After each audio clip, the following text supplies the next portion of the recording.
So, the sticker. I have two pairs of glasses, and when they're on the table, these ones are the stronger ones, so I pick those ones up because they're for my cell phone. So it's okay is what I'm telling you. Anyway, I was in the shower, and, well, isn't the shower very symbolic of like a baptism, which is the place of Holy Communion, which is the place of where we get our good ideas? I mean, sometimes, hopefully. So for some reason, I had a flashback to an incident that occurred. Well, let's see, if today's Thursday, and today is Thursday, July. No, it's August. Happy August 1st, 2024.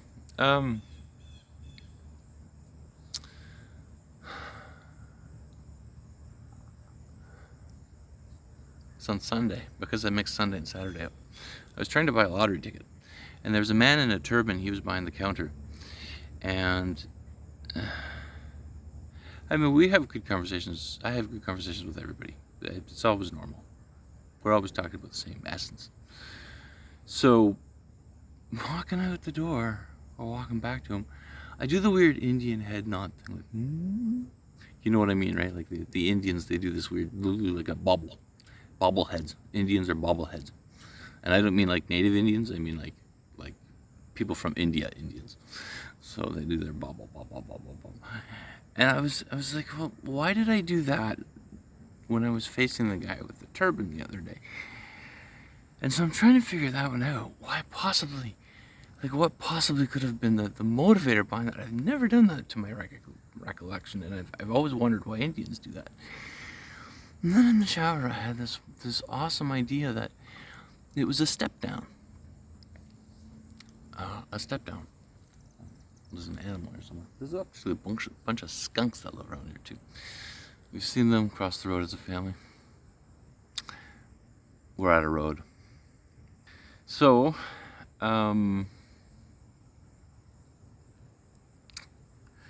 right. So I was holding on to the word script in the shower because the word script was the thing that was going to remind me of all the things that I was going to be able to forget. And then I had to just mechanically do everything that I was going to do next in the process of getting out here to make a video, to start a video, to start talking, using the word script as a prompt. So I had worked it down to just a logical end word that I could use to remember the whole moment and put it down. And the keyword then there being logic, which is two. So not only did I remember one, I remembered two. And from that I can extend a line straight back and remember that I was talking about step downs. And then I can also remember that I was actually imagining my Facebook page, and I was rewriting my Facebook page in my mind at the time. And I was going to, right now, at renee4pm.com, it says something to the effect of, I started a story 12 years ago, and it has me sounding like I'm God. I should include an apology, because I'm not God. Very much not God. No. And so I thought about starting my Facebook page, I'm the smartest guy on earth. And I thought, well, am I? No, I'm not. So I can't do that either. There was no other way to start the Facebook page without ego, false ego, except by telling you about the things that I've done. And I've already taken the legal Canadian copyright of the three-letter word God because it was included in the Constitution of Canada. And you can find those details at 28 jun.2dream.ca. 28 June. But no E on the June. 2dream.ca. And that was an email I sent to the Vancouver City Councillors, yada yada yada. Following, though, is the step down. Rewriting Facebook page. I visually decided, should I write you and me all caps? First it was all small. You and me all small. But you and me all small automatically refers to my body and your body. We know that instinctively when I say, I drop my pen, give it to me. The me is my body, give it to my body, right? So we know that me and my body is the same thing, and so you and your body is the same thing. So then I thought, well, if I capitalize the M, then you know that I'm talking about perhaps more than my body.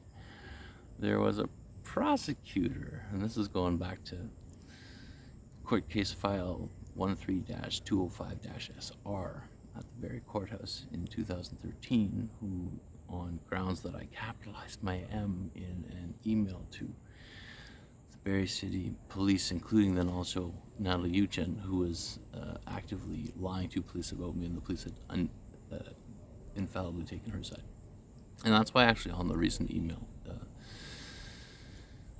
to Vancouver City Council on the 30th of July 2024 that you can find at, this is interesting, this is like HBP, okay, Hitler Bell Proposal .2dream.ca. Anyway, it's a good bell. Wedding bells, okay? So, and I've tried to explain that in a couple of places because Facebook did unintentionally take my post down thinking it was something horrible and mean. And it's not like that at all. I mean, the Hitler Bell, honestly, like, think back to the time of, like, Nazi Germany, when the Jewish people, any prisoners, are going to have things that they're trying to hide from their wardens and stuff like that. And in order to hide them, to have time to hide them, you need some sort of warning system. And that warning system we may as well call the Hitler Bell, because it's warning of Hitler and his goons. And then Hitler, on the other side, from my perspective, sees the people clean up the camp, says, they know I'm coming, I'm happy. That's what the ego would say. The ego cares only about itself. So I don't see where there's any bad in that at all. I mean, both sides are in a better mood, and so they're going to get along better right off the bat. There's nothing bad about that, actually. So then moving on with the step down as to why you need to wobble their heads. On the new revised Facebook page that I was mentally writing in my head, I went to the capital M and the capital U, and I thought, well, that would be nice, but how about I just scream it like me and you and put it all caps? And then I thought, well, you know what, that would be like coming from the dark side of people that people are recognizing as the dark side's writing. That's awesome. But then does that still include the body? And then is there like that conscious awareness that's been deliberating and thinking about whether or not the capitals, all caps, should be used? At this point, though, they really could all be used because nobody's really thought about it quite that much to that extent. So now we've decidedly determined that there's a logical decision between those three of having all no caps or first letter caps or, on the object pronouns and all caps on all three words, me and you, to logically have included all possible choices. Not able to capitalize only one object pronoun and not the other because they are of equal value to the common environment that they share is good enough to say. Because if there's something governing the common environment, it can use both as tools whenever it wants, and neither would really be able to argue about it anyway. So you can just cut it off at common, and Canada does. And after the word common, they stick the word law. And then the Constitution stamps it and says, yeah, see, we got a 3-letter undefined word right there. So after that, there's a whole eternity's worth of empty space where you can just keep adding details if you can figure out how to use that one. So, having done all that, then, so I'm in the shower, with all that in my unconscious, cleaned up logically, bobbling around. And then I suddenly realized the step down is, first, when you see the me and you in screaming capital letters, you're actually insulted. Like, that's a whole affront. Offended, accused, wrongfully accused, beheaded, decapitated, killed, whatever else. Just get you out of my sight. That kind of offended. And turn it off. Just don't ever let me see or hear this guy again, or I'll break the TV in your own, like you will break your own TV in your own environment. out of rage, which you think I've caused, but I haven't caused it. It's welled up from deep inside you, and you're missing the point that it's actually been not rage, but like an electrical spark. And it's actually been wildly attracting you. The light has been like attracting you, like a fly light. And so you're going to this mental place where it's like dark and spooky and scary each time you listen to me, and you're mistaking it for a spark. And the spark's coming from deep inside you, and it's your own logic circuit. And what nobody's really told you and explained to you is that you are an eternal being. You already have eternal life. You are the governor, controller, mayor, chancellor, creative superintendent of your own physical environment. So, please be respectful of the others as the earth continues to overpollute itself. Because in situations where overpopulation has occurred, such as Taiwan and Singapore, those organizations, pinpricks, mental raging hotspots of egos that are all stuck in one tiny little place, usually a little tiny island with millions and millions of people. Their governments have to figure out really well how to make that work. It means basically they have a higher degree of consistency, which translates into a higher degree of honesty, which translates into a higher attractive ability to alien minds that are already thinking super consistently, trying to explore and understand the mental reaches of their own mind and not just the physical reaches of the universe, which in turn translates into we know we're not three-dimensional beings, we know we're not fourth-dimensional beings. We know we're at least fifth-dimensional beings, and by the time you have 3 dimensions racked up, you know you're not an any-dimensional being. It means you know you are an eternal being, which means you're not your body. You will live again. These are secrets that have been kept from you. And the Indian tung-tung-tung is a step down of how exactly do I explain this to you in your words, because I'm not so sure that we're on the same page yet. Now that can be faked also, and it will be used by scammers in your real environment to pretend to look like somebody of, in our culture, what we would naturally consider to be a man of the cloth or a man of faith, and what has been historically called a Jew. You know you're a Jew and you're a Jew. So we got the Indian bobblehead explained. That was really the whole purpose. We wanted to come out and record this.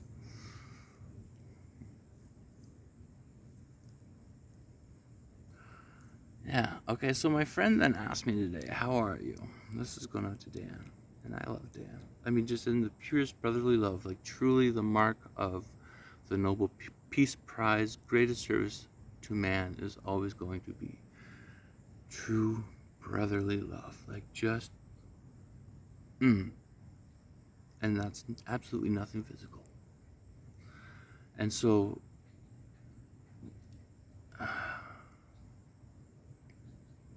bless Dan,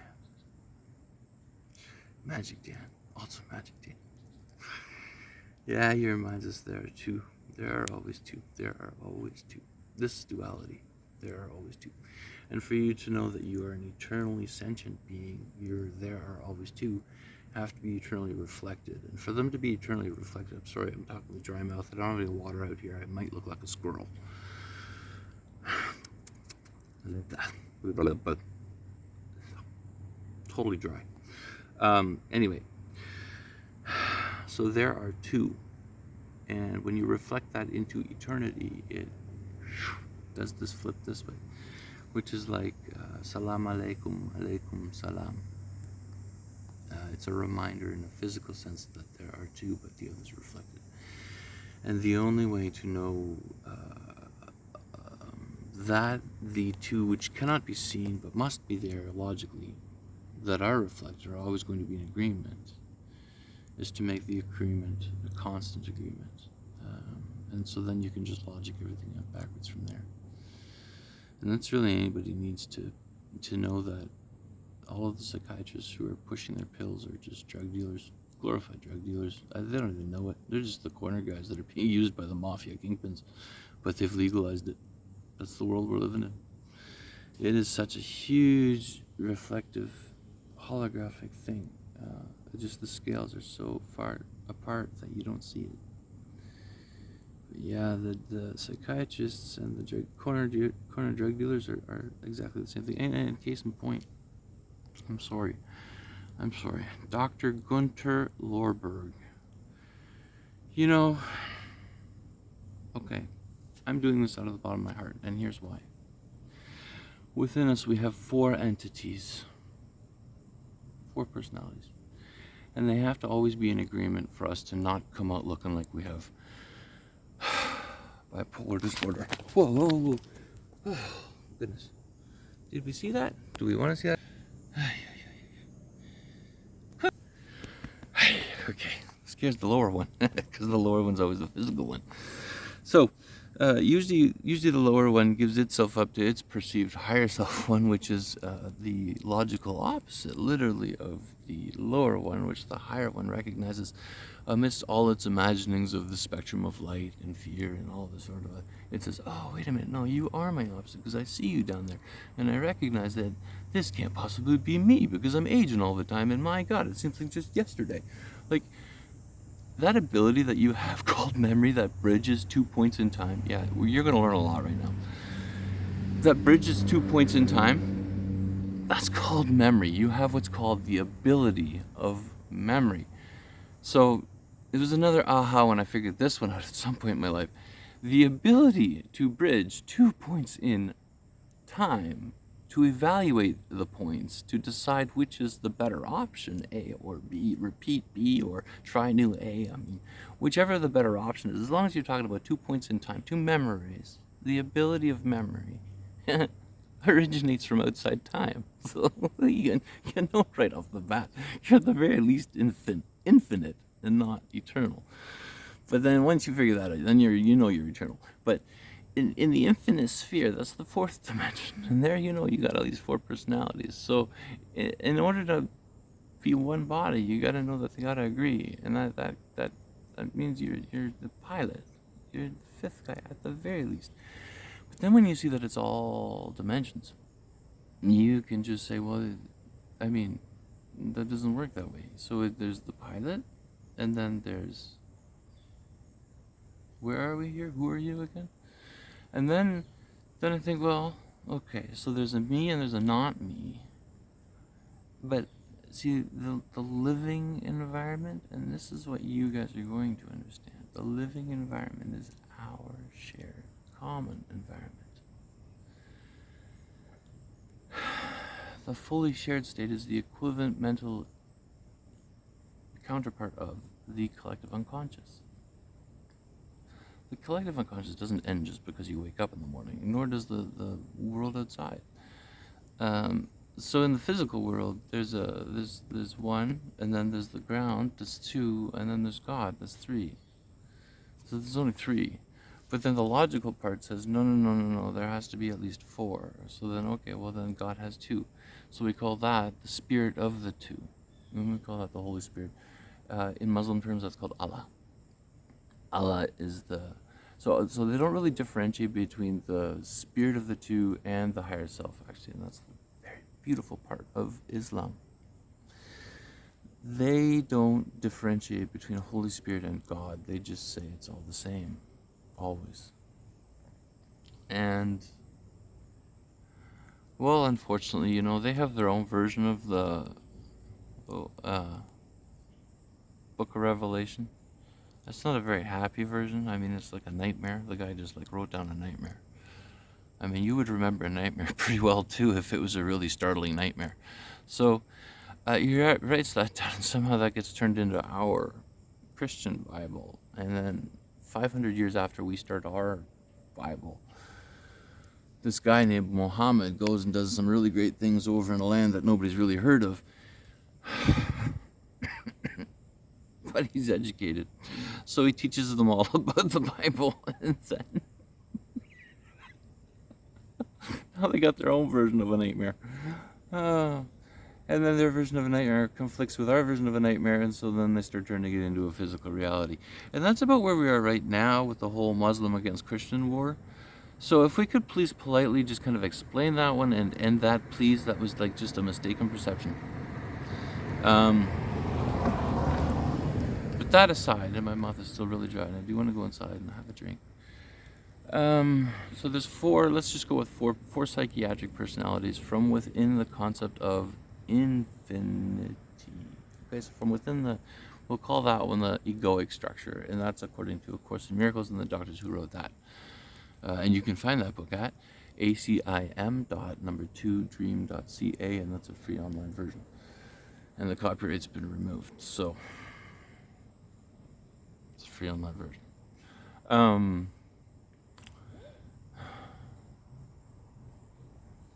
Two old ladies on a walker. Walking with hiking sticks. Okay,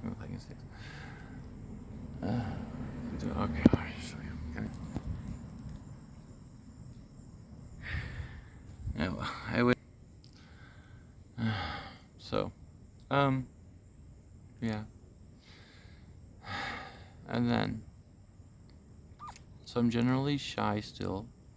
I've been I'm a wounded animal. I have been put through hell in the last 12 years.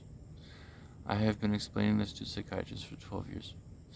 I am right now sitting on a curb because my wife, and this is my reminder of my wife, okay, her name is Lindsay. And that becomes a constant reminder, it certainly does. Even though she divorced me, and she divorced me so that I could marry anybody else that I wanted to. Well, I had to leave her little thing. She lives on the island of Taiwan. That was one of the more honest places that I was telling you about. Oh my god. Yeah, well, Taiwan has issues, okay? So they've actually been, they had a bit of an issue with a dictator there for a little bit. In 1949, and the dictator kind of programmed the whole population of the island to consider him to be, the world's greatest person. And so now 3 generations of people are programmed into the belief that Taipei should be the legal capital of China. And the USA has buddied up with them to the point that if the USA says, yeah, go, fire a missile because China flew over your airspace, Taiwan's going to say, really? Really? You finally have our support? Okay. China in its 2018 defense report said, you leave us no choice. We're going to have to retaliate with everything we got, because that means that it's the logical end of us, because you've sent the USA against us. Taiwan is going no. It's not us. The USA is number 1. We're following the right guys.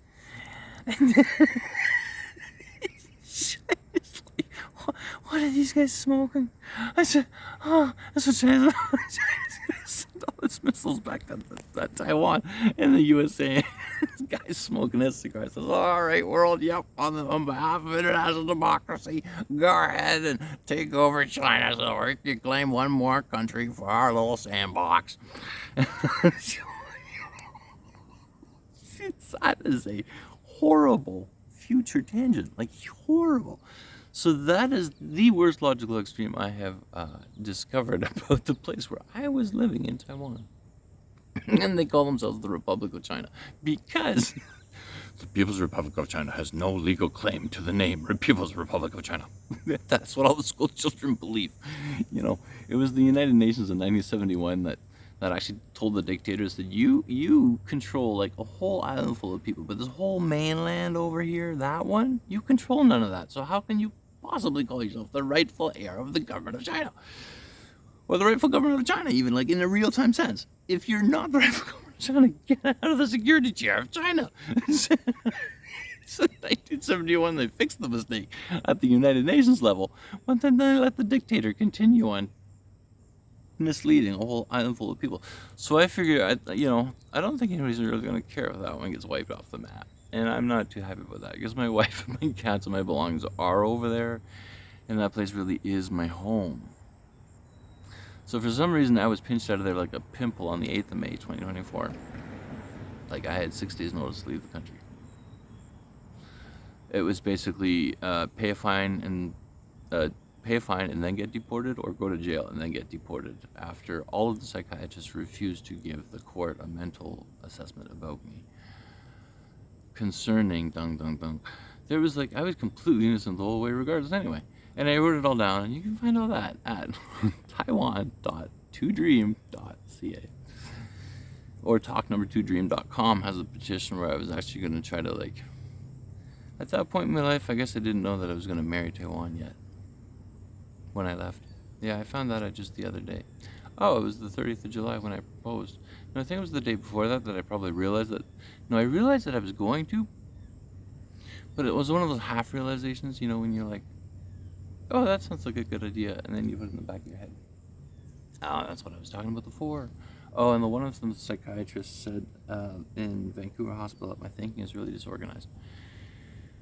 I do apologize for that.